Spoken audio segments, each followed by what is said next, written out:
I, 32, have two daughters, a toddler and a young grammar school age.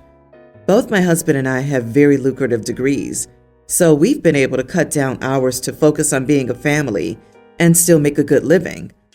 I love being a mother, and I've always dreamt of being one. I put a lot of effort into being the best mother I can be.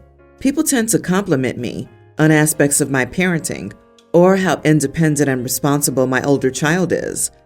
I also have a younger brother, 20. He got a girl pregnant 8-ish months ago. My whole family, except me, is pro-life. So he convinced the girl to keep the baby. As she didn't want to raise it, he made her sign away parental rights and promised to take care of the kid. My whole family congratulated him on making the right choice. I advised him to rethink, but it's his choice.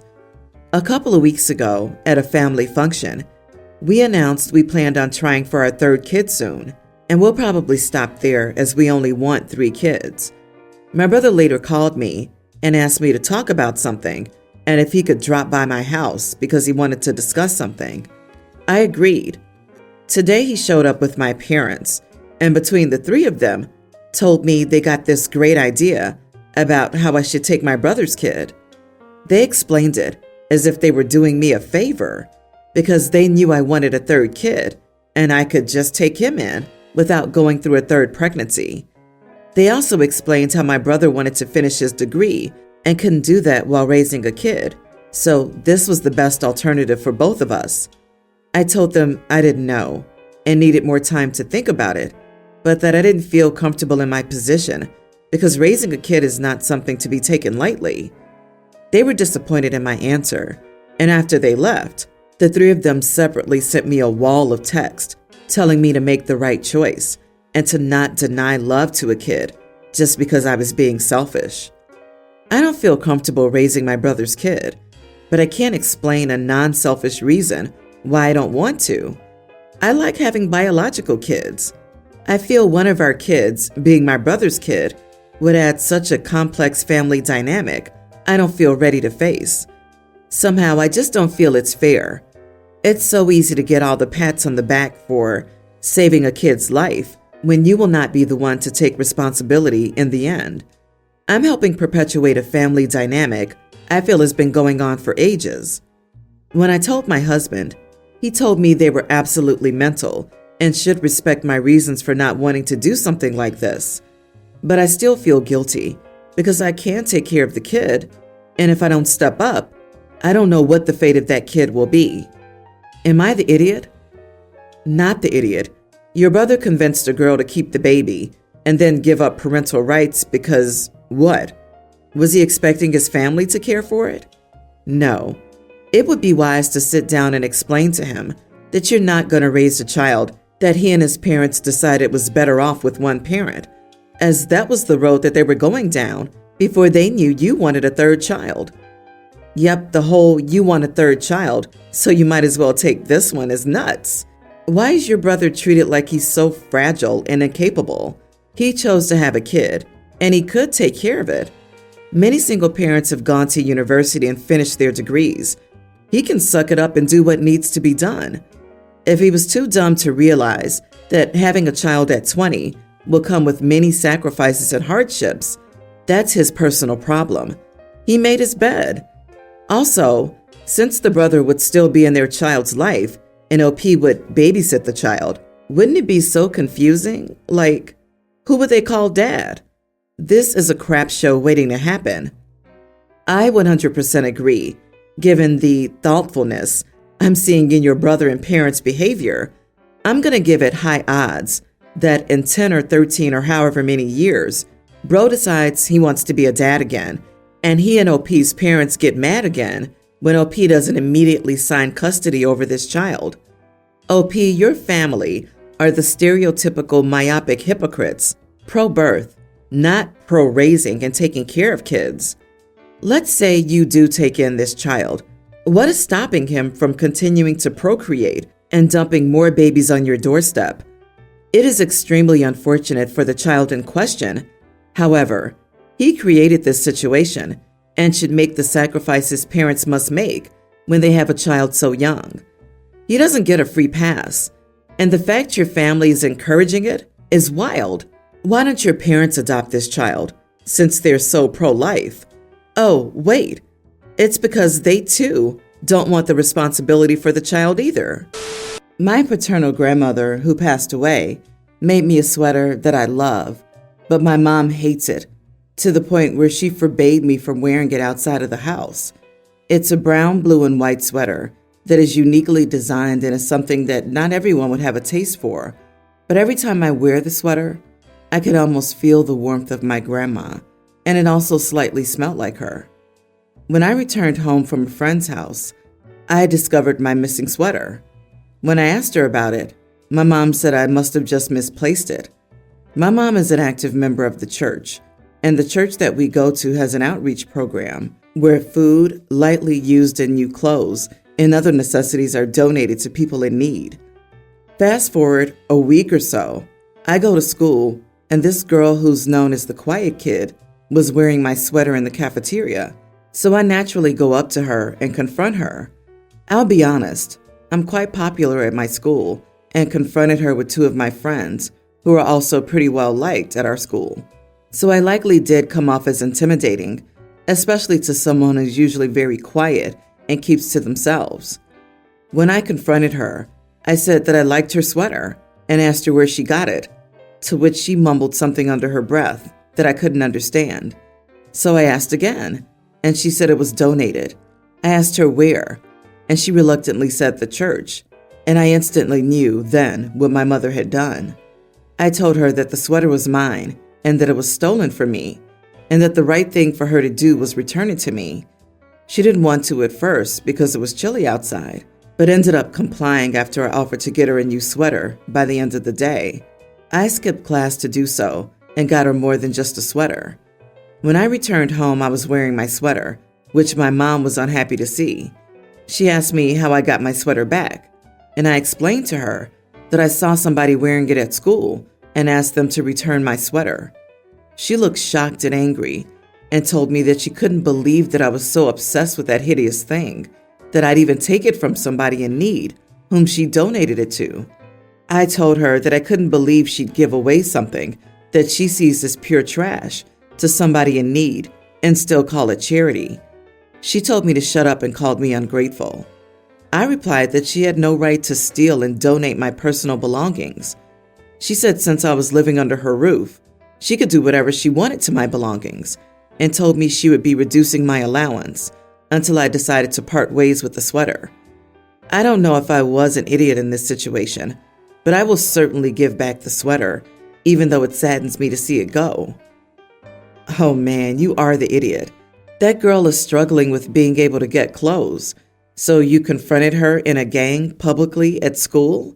The popular girl demanding the literal clothes off of a poor and unpopular girl in the cafeteria is some mean girl's crap. Everyone's the idiot here. Your mom should not have taken your sweater, and I would not give it away if it reminded you of your gran. If you're concerned that your mom won't let you keep it, give it to someone who'll keep it safe for you. But you were an idiot for bullying this girl and taking the clothing off her back. It's good that you replaced the sweater, but why not get the replacement first so she didn't get cold? And why confront her with your friend gang in a public place? You need to approach her on your own, without your entourage, and give her a heartfelt apology. I disagree. Not the idiot. Your mom is, because she's the one that created that whole situation. I do feel bad for that poor girl at your school. She probably didn't want everyone to know that her family may be going through financial difficulties, but you've already replaced the sweater with another one. However, your mom has something seriously wrong with her. She's controlling and manipulative and has no right to donate items that weren't hers. Your deceased grandma gave it to you. For that alone, it's a sentimental object. Boy, I think your mom didn't like your grandma that much. I will be the first to admit that I grew up in a very hands-off type of family. There was no hugging, snuggling, or anything of the sort. So when I met my wife and saw her 3 kids love on her so much, it did make me incredibly uncomfortable. But that was a me issue, and I just checked myself into therapy and worked through it. Now the kids are like this with me, and sometimes it's still hard, but it doesn't make me nearly as uncomfortable as it did. However, my wife is fully aware of this because I was taught how to communicate these things to her through therapy. So I never asked the kids to stop and never tried forcing my opinions, but I did communicate why I became so weird about it, so she knows. Anyways, fast forward to now. My stepkids are currently young teen, tween, and pre-tween. They're still very much snuggly kids and easily wrap my wife up on the couch 4 times a day. The only issue I currently have is that my wife is now pregnant, high risk. They have her on bed rest, and she's only 16 weeks. I don't like how rough the kids seem with her, though they might not actually be super rough. It seems like it to me, and I'm worried about my wife and my unborn child.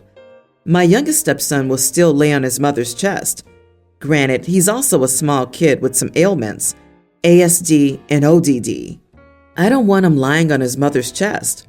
Or the 2 older ones will lay beside her, but like half on her.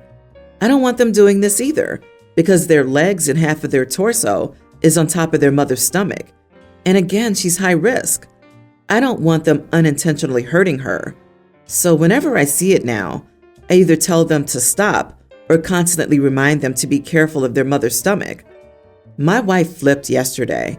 She never snaps, but she absolutely did this time and told me quite bluntly to shut my darn mouth. Because if my attitude makes it so her kids stop snuggling her, she will never forgive me. She insists she's fine, and if she wasn't, she would say something. It's been tense here. Am I the idiot? You are the idiot. How will you tell a mother she can't cuddle with her kids? What kind of unloving nonsense is that? Your wife is pregnant. She isn't a porcelain doll to be placed on a shelf. Therefore, telling her she can't cuddle with her kids is not okay.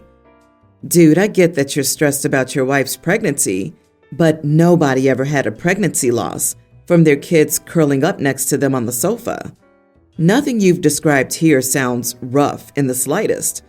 Your old discomfort with the family's cuddly ways has seized your anxiety as a mask. Trust your wife's judgment. I think OP finally just sees an opportunity because he has a logical, to him, reason to stop something he never approved of. And he wants his baby, the wife is incubating, to not come to any harm. OP, it's best if you stay in therapy because your issues are unresolved. You're projecting your upbringing onto your wife and stepkids, and it's not healthy. They have a healthy, loving relationship. Embrace it. Don't discourage it. I have a brother, and we do not get along. He has 2 kids, teens, male and female, and while I love them both, I have to admit that I love my niece more. She's the sweetest kid ever. My brother and his family needed a place to stay for a while, and I decided to let them stay with me, only because of my niece and nephew. I need to add that my niece is my brother's affair child, and my nephew is his child with his wife, and my sister-in-law and niece do not get along. Niece's mom is not in her life. Anyway, I live in a 3-bedroom home. One is mine, obviously. One is a bigger ensuite, and the other one is a smaller bedroom without a bathroom. I decided that my niece deserved to have her own space and be treated like a priority for once. So I gave the ensuite to her and asked my brother, sister-in-law, and nephew to share the other room. Now they're all mad at me and think I'm an idiot and should have at least given them the bigger room. You are the idiot. Good on you for letting them stay, but you can't choose to let them stay there just to punish the 3 of them while clearly favoring your niece. You're an adult, and this shouldn't need to be explained why you're the idiot. Offering an olive branch to use as a control tactic. Playing favorite spitefully is an idiot move, but you already know that. And honestly, giving the niece the biggest room and making the rest of the family share the other puts her in a very uncomfortable position with the rest of her family. A few weeks or months staying in an ensuite isn't going to make up for additional tension with the people she actually lives with full time. OP's brother is an adult and is not being put anywhere. If he finds the living arrangement unsuitable, he's free to sponge off someone else. You are not the idiot. Your house, your rules. It doesn't follow logic, but being the affair child would be tough. so I get why you did what you did. One benefit, though, is that the cramped living arrangement will likely see them move out faster and incentivize them to get back on their feet. That's not my problem. My problem is that OP just put a huge target on her back. The sweet little niece is the one her brother will torture, the one her father will mock because she's just a reminder of his flaws, and the stepmom will try to poison her life in every way possible. OP just put this girl at great risk. This girl needs to get to live with OP permanently once the family finds living arrangements. My wife and I and our toddler kid were at the park. Suddenly, a golden retriever comes dashing towards us and stops to interact with us. I shoo him away as I don't want the dog around. The dog leaves and eventually disappears around a corner. There was no owner in sight. Finally, a guy came running down the alley and asked if I'd seen a dog, describing the one that had come by us. He asked if I knew where it went. At that moment, the dog reappeared about 100 yards away, and I pointed it out to him. This is where things get awkward. He asked me to help him catch his dog. I told him no. He seemed shocked that I said no. I told him I'd rather stay with my kid and that I didn't know his dog. He said he was desperate for help catching it, and he asked me again, and I said no again. I told him I had already shooed the dog away as I didn't want it around. He gets incredulous and says he would blame me if his dog got hurt or not found. He runs off to go chase his dog and calls me an idiot and other stuff as he leaves. I have no idea how the dog got loose.